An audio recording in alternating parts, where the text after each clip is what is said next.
제가 노트를 보니까 24년 1월 7일 주일에 사도행전 1장을 설교했었습니다. 오늘 해사교회에서의 마지막 예배 설교에서 정확히 28장을 설교하게 되어 하나님께 감사드리고, 또 주님이 세심히 인생을 인도하고 계신다는 그런 뜻으로 저는 개인적으로 받아들입니다. 오늘 설교까지 저도 이렇게 제가 설교하고 나면 전부 다시 복습하거든요. 그래서 유튜브에 다 이렇게 기록을 해놨어요. 원하시는 분들은 누구나 사도행전을 공부하시기 위해 아시려면 보셔도 됩니다. 로마로 가는 배가 엄청난 풍랑을 만났죠. 지난 27장에서 기적적으로 마지막에 한 섬에 걸렸어요. 전원 목숨을 건졌고, 이 바울의 영도력이 빛을 발했습니다. 아주 빛났습니다.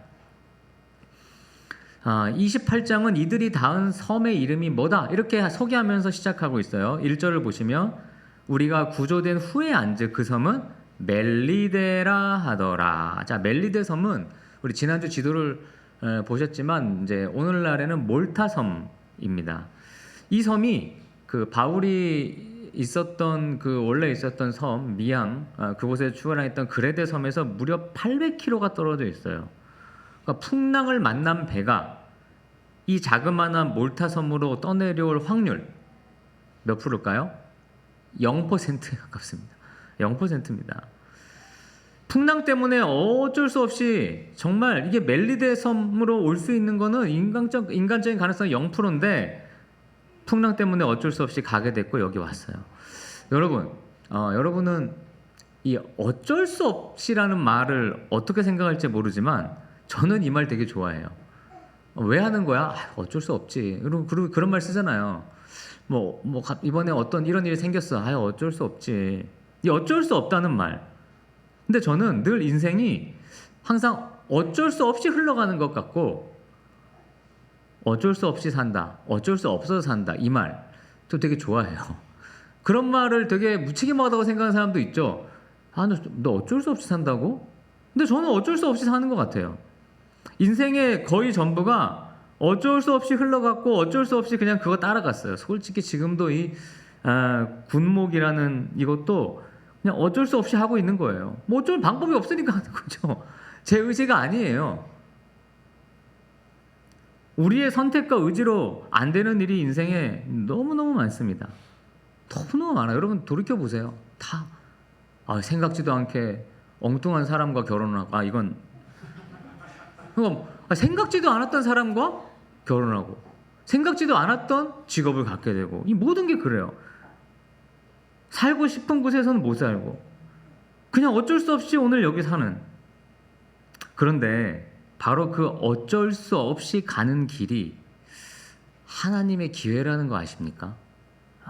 오늘 이 사도행전의 풍랑을 만난 배가 어쩔 수 없이 멜리데 섬을 향해 가는 것을 보고 저는 그런 걸 느꼈어요. 내 인생이 뭔가 풍랑 속에서 어쩔 수 없이 여기 갔다 저기 갔다 하지만 이곳이 하나님이 나에게 주신, 우리에게 주신 일생일대의 기회일 수 있겠구나.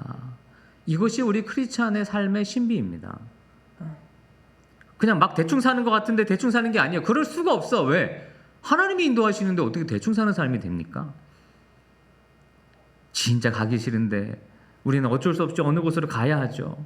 그럼에도 기대하는 것은 하나님이 만드신 기회이기 때문입니다. 우리 늘 질문해야 됩니다. 내가 왜 나이 들어야 하는가? 내가 왜 병 들어야 하는가? 내가 왜 억울하게 감옥에 가야 하는가? 나는 왜 죽어야만 하는가? 왜 이렇고 왜 이런가? 나의 삶은. 하나님의 이유는 분명합니다. 딱 하나입니다. 바로 굿뉴스, 복음 때문입니다. 복음 때문입니다. 예수 그리스도가 나의 주인이라는 바로 그 사실이 더 퍼져나가기를 원하시기 때문입니다. 여러분이 지금 그 자리에 있는 이유, 그런 일을 겪어야 하는 이유 단 하나입니다. 복음, 예수님 때문입니다. 바울이 죽음의 위기, 이 풍랑을 만나야 했던 이유, 조난당했던 이유, 멜리데 섬에 배가 거기에 이렇게 들어가야만 했던 이유, 그 딱 하나예요. 예수님 때문이에요. 자, 그런 신비를 좀 더 읽어보고 싶어요. 2절을 보면 비가 오고 날이 차며 원주민들이 우리에게 특별한 동정을 하여 불을 피워 우리를 다 영접했다. 또 8절 9절에 보면 이 보블리오라는 사람, 그곳에 제일 높은 사람인 것 같아요. 그 부친이 열병과 이질에 걸려 누워 있었는데 바울이 들어가서 기도하고 안수하고 그 사람이 낫어요. 그 일 때문에 그 섬에 많은 사람들이 바울을 찾아와서 기도받고 병고침 받고 그리고 하나님 나라에 대한 복음을 들었어요. 배에서 모두가 탈출했는데 막 비가 오고 그 배에서 그냥 무태 이렇게 딱 돼서 나온 게 아니라 배가 그까지 올 수 없으니까 배에서 내려 바닷속에서 바닷물에 몸이 다 젖고 걸어서 나온 거예요. 근데 춥게 날씨도 추운데 비까지 내리고 있었다는 거죠. 아주 매우 위험한 상황이에요. 그때 원주민들이 바울 일행을 긍휼히 여겨서 불을 피워서 도와줬어요. 바울이 독사에 물렸는데 아무런 증상이 없는 거예요. 근데 그 당시 독사에 물리면 저 사람은 살인자이기 때문에 물린 거야 라는 그런 인식이 있었다는 거죠. 근데 멀쩡해요. 안 죽어요. 신기하죠. 근데 이런 일은 지금도 일어납니다. 여러분 선교지에 생활하시는 선교사님들의 그런 얘기를 들어보면 되게 신비한 일들이 많아요. 독을 먹고 살아난 선교사님의 이야기, 막 죽을 전염병에 걸렸는데 안 죽고 회복되시는 선교사님들, 독사에 물리고도 멀쩡한 바울을 보고 이 족장 보블리오가 바울을 초청했고 죽어가던 부친을 살려줬어요. 그게 오늘 읽은 이야기예요. 멜리데 섬은 바울과 바울의 일행들을 위한 피난처였죠. 하나님이 준비해 주신. 그런데 그 섬에 사는 사람들에게 있어서의 바울은 오히려 바울이 그들에게 피난처가 됐던 거예요. 여러분, 서로 은혜의 통로였던 거죠. 여러분이 은혜의 마지막 지점이 되어서는 안 됩니다. 은혜를 받죠. 하나님께. 여러분이 그 끝이 아니라고요. 나를 통해 은혜가 흘러가야 된다고요. 저는 해사교회에서 짧은 2년간 우리가 서로 그러했기를 기도해 봅니다. 제가 여러분을 통해 받은 은혜, 그리고 제가 여러분에게 끼친 은혜가 이게 우리가 끝이 아니라 계속해서 누군가에게 흘러가기를 매일 간절히 기도했습니다. 오늘 참 나누기에 마치 맞은 그런 본문인 것 같아요. 감사하죠. 신비한 주님의 은혜, 우리가 그걸 누리고 산다는 거 너무 영광입니다. 바울 일행에게 준비하신 신비한 은혜가 계속됩니다. 11절부터 15절을 보면 여기 어떤 얘기가 나옵니까? 이제 석 달 후에 이제 로마로 가야 될 거 아니에요. 근데 이전에 처음 탔던 배는 이제 뭐 쓸 수가 없어. 근데 마침 하나님께서 그곳에 또 피양 왔던 한 척의 배가 있었던 거예요. 배의 머리 장식이 디오스구로라고 하는 어떤 또 다른 알렉산드리아 배가 이 섬에 피양을 하고 있었어요. 안전을 지켜준다는 제우스의 쌍둥이 아들 그 문양을 배 앞뒤에 새겨놓은 그런 배였어요. 그런 배를 주님이 준비시켜놨습니다. 덕분에 바울 일행이 겨울이 지나자마자 바로 그 배를 타고 로마로 갈 수 있었어요. 로마를 향한 여정이 계속됩니다. 갑니다. 여러분 2026년도에 하나님이 여러분 삶에 뭘 준비하고 계실까요? 기대하세요? 그냥 또 오는 26년이지 뭐 별 기대 없어. 그냥 그러고 사는 거지 뭐 이래요? 아니에요. 여러분 우리 크리스찬은 여러분 기대하셔야 됩니다. 혹 고난이 온다고 해도 그것을 이기고 그 다음에 주실 하나님의 은혜를 여러분 기대하셔야 돼요. 지난주에도 말씀드렸지만 사실 한 해가 지나면 솔직히 좀 슬퍼요. 우리 젊은 친구들은 모르겠지만 이제 점점 나이가 들면 우리 몸은 더 아파지지, 죽음에 더 가까워지지. 사실 새로울 것도 없는 나날들이기도 해요. 그러나 여러분 인생의 표대가 어딥니까? 우리는 로마입니다. 그게 무슨 뜻이에요? 하나님의 목적지가 있다는 뜻입니다. 만약 그렇다면 주 안에서 여러분의 26년은 더욱 새로울 수밖에 없습니다. 각자의 로마에 입성할 때까지 주님은 우리를 계속해서 갈고 닦으실 거예요. 더 주님 닮은 제자가 될 때까지. 로마로 향한 이 배, 여기 보면 바울이 이 배를 타고 가는데도 한 번에 로마로 또 가지 않았어요. 수라구사라는 곳에 들리고 레기온을 거쳐 그 다음 로마의 외항인 보디올에 이릅니다. 뭐 이렇게 한 번에 좀 딱 가면 안 됩니까? 하나님께서 여러분의 인생을 한 번에 뭐 쫙 이렇게 좀 대기해 주시면 안 됩니까? 기도 제목 다 그냥 한 방에 이루어 주시고. 근데 그렇지가 않더라고요. 결국 20대에 시작한 그 여정이, 바울의 여정이 50대가 되어 최종 목적지 로마에 finally 드디어 도착했어요. 바울의 로마 입성은 유럽 전체를 흔든 영적 대변화의 시작점입니다. 그리고 사도행전의 결론이 바울이 로마에 도착하는 그거예요. 로마에 있던 크리스천 형제들이 로마에서 먼 외양까지 마중을 나옵니다. 그들을 본 바울이 하나님께 감사드렸어요. 와, 드디어 주님 여기까지 인도해 주셨군요. 감사합니다. 바울은 역경과 절망적인 상황 속에서도 하나님의 인도를 믿었고, 그리고 앞으로 인도해 주실 것을 믿었어요. 이것이 우리가 가져야 될 역사관이에요. 우리 형제들, 군생활 하나님 인도해 주셨다면 저녁 후에도 하나님 인도해 주실 거라는 것을 믿는 거예요. 우리 모두 마찬가지입니다. 이게 크리스천의 역사관입니다. 여러분 30절과 31절을 보세요. 마지막 사도행전이 이렇게 끝납니다. 사도행전 1장이 어떻게 시작했죠? 뭐 기억나십니까? 유명한 사도행전 1장 막 성령이 임하고 막 다락방에 성령이 임하고 주의 증인이 되라고 하고 막 그랬어요. 그럼 사도행전 마지막은 어떻게 끝나냐? 자, 30절과 31절을 읽어보겠습니다. 함께 읽습니다. 시작. 바울이 온 이태를 자기 셋집에 머물면서 자기에게 오는 사람을 다 영접하고 하나님의 나라를 전파하며 주 예수 그리스도에 관한 모든 것을 담대하게 거침없이 가르치더라. 아멘. 조금 시시한 면이 있죠. 그 엄청나게 광대하게 시작한 사도행전의 초반에 비하면 바울이 로마에 도착해서 죄인이니까 군인 한 명이 바울을 지키게 했어요. 그러니까 쇠사슬을 찬 거예요. 아마도 그 군인 하나, 자기 팔에 하나, 바울에 하나 이렇게 차고 있었을 것 같아요. 그리고 셋집을 얻었어요. 그곳에서 2년간 지냅니다. 불편했을 것 같아요. 그러나 거기서 2년간 쉬지 않고 하나님 나라와 예수 그리스도에 관해 가르쳤어요. 여러분, 이것이 300년 후 로마가 기독교에 의해 변화되는 씨앗이 됩니다. 그리고 그 구원이 어디로 가요? 이방으로 흘러 들어가서 유럽에서 어디로 가요? 아메리카, 그리고 아메리카에서 어디로? 조선까지 다다르게 되는 거예요. 그러니까 오늘 여러분이 이 자리에서 복음을 듣고 복음에 헌신된 자로 사는 이유는, 살 수 있는 이유는 누구의 덕인 거예요? 바울이 로마로 갔기 때문이에요. 복음이 거기서 쭉쭉 전해진 거예요. 바울의 이 새방에서의 성경 공부가 바로 우리가 이 자리에서 예배하는 것의 시초가 되었다는 거죠. 그러니까 사도행전에 끝나는 이 단락이 여러분 시시한가요? 그렇지 않아요. 그 새방에서 2년간 바울이 했던 성경 공부는 엄청난 사건이었어요.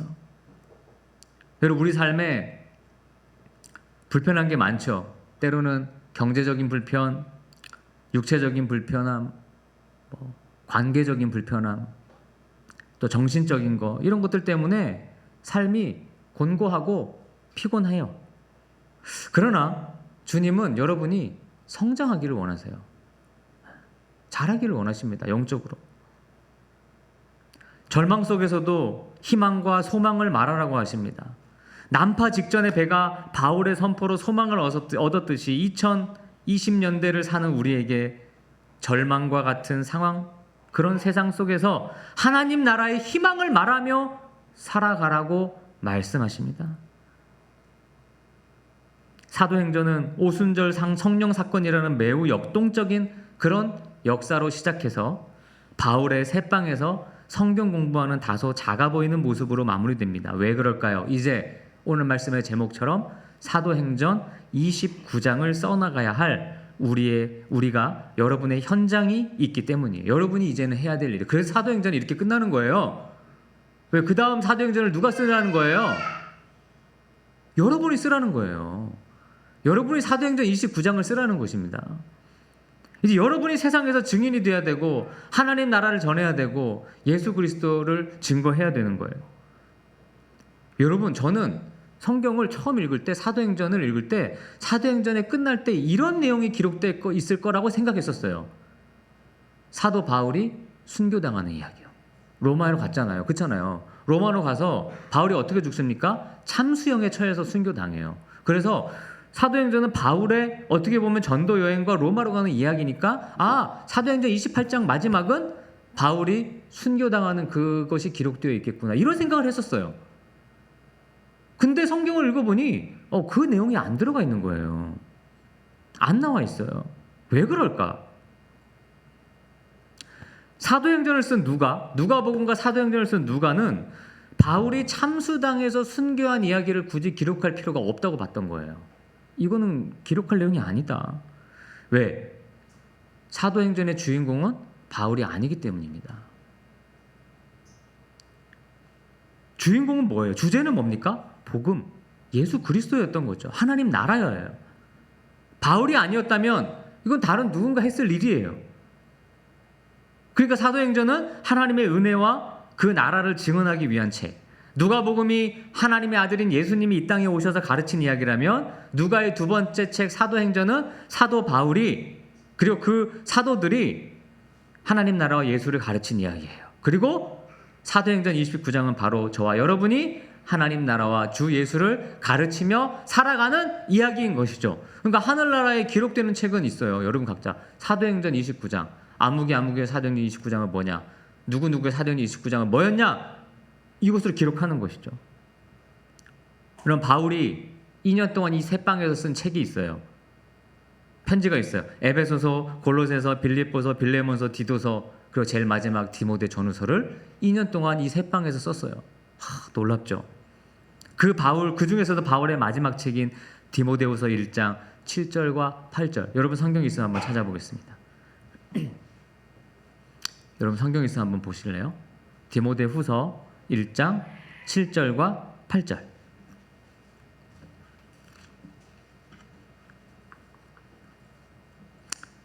있으신 분은 찾아서 같이 한번 읽어보겠습니다. 디모데후서 1장 7절과 8절. 가장 죽기 직전에 쓰여진 책으로 보입니다. 자, 시작. 하나님이 우리에게 주신 것은 두려워하는 마음이 아니요 오직 능력과 사랑과 절제하는 마음이니 그러므로 너는 내가 우리 주를 증언함과 또는 주를 위하여 갇힌 자 된 나를 부끄러워하지 말고 오직 하나님의 능력을 따라 복음과 함께 고난을 받으라. 얼마나 가슴 떨리는 말이에요. 여러분 이 문구를 읽고 가슴이 떨린다면 여러분 안에 예수님이 살아계신 거예요. 여러분 예수님의 심장을 가지고 계신 거예요.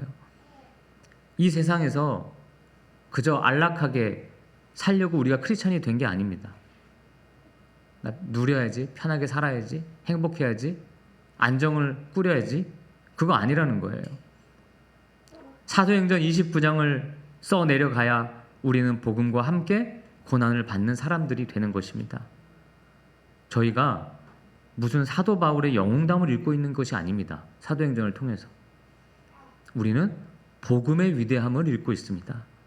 그리고 우리가 그 증언자로 살아야 한다는 하나님 나라의 신비를 읽고 있습니다. 솔직히 아까 처음에 시작할 때 말씀드렸죠. 어쩔 수 없이 오늘도 사는데, 사실 어쩔 수 없이 오늘 생명 주셔서 사는 거예요. 그런데 때로는 풍랑에 의해 이 자리까지 왔는데 이것이 하나님의 기회고 하나님의 기적이고 영적 로마로 가는 여정이래요. 여러분, 우리 나중에 하늘나라에서 만나서 각자의 사도행전 29장을 영웅담처럼 나눌 수 있기를 소망합니다. 여러분의 사도행전 29장이 어떠했는지, 늘 군생활에 어떤 그런 것에 뭔가 더 세상적인 좋은 것에 내가 얽매여 살았는지, 아니면 오직 예수 그리스도 하나님 나라를 전하는 것을 우선순위로 삼고 고난이 있어도 좀 세상에서 고난 좀 받아도 그것을 먼저 품고 살았는지, 우리 그런 거 나누면 좋겠어요. 예수 믿고 나 잘 살게 됐어, 나 뭐 진급했어, 나 성공했어, 이런 거 말고요. 내가 복음을 어떻게 나눴고 어떻게 헌신했고 하나님 나라를 위해 내가 뭔가를 희생했고 어떻게 내 인생을 살았는지, 우리 그런 거를 나누고 싶어요. 사랑하는 여러분, 모두 건강하시길 빌고 내내 오고 가는 좋은 은혜의 소식들을 우리가 늘 기대하며 기도하겠습니다. 진심으로 사랑하고 우리 주님의 사랑이 우리 모두 위에 임하기를 주님의 이름으로 축원합니다. 기도하겠습니다. 하나님, 저의 사도행전 29장을 써가게 하옵소서. 세상을 꿈꾸고 세상에서 좋은 것을 따라가는 삶이 아니라 하나님 나라와 예수 그리스도의 증인된 그 꿈과 열정과 로마로 향한 길을 저희들에게 허락해 주옵소서. 가는 길에 고난이 있고 때론 넘어져도 주님을 포기하지 않는 주를 향한 사도 바울과 같은 주의 일꾼들로 이들 모두를 세워 주옵소서. 감사합니다. 예수님의 이름으로 기도드렸습니다. 아멘.